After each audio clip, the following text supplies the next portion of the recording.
Today I'm going to be changing out the blade on my Makita Tracksaw.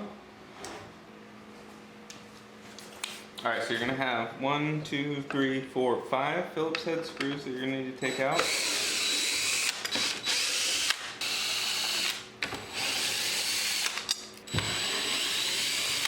And then this plate will come off, so the dust port, just set those aside.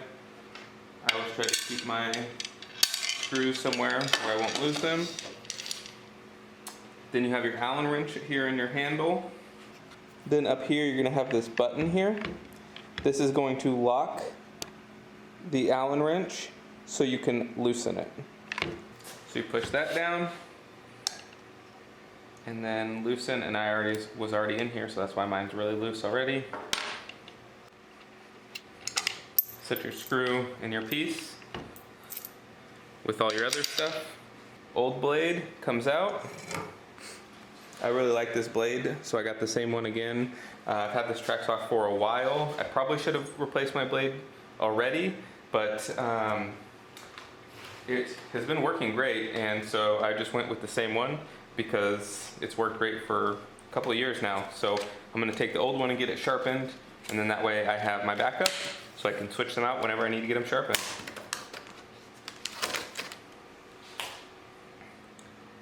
Be careful, it's very sharp. Get that on there.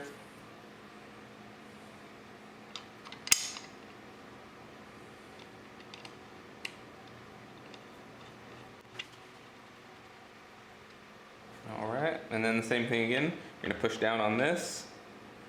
Use your Allen wrench to tighten it.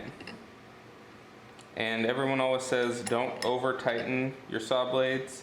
So I'm always a little worried I'm not tightening it enough, but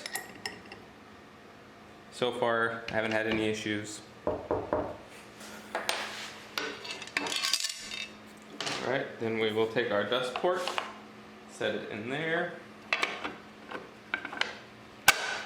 set that in place, hand turn a couple of them just to make sure that it's in place.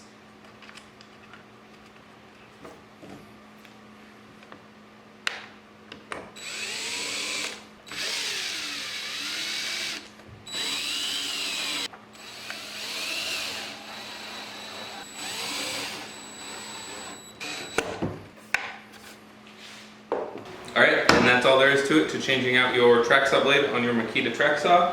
I will link the blade below that I am using. It's just the stock blade that comes with it. But yeah, thanks for watching.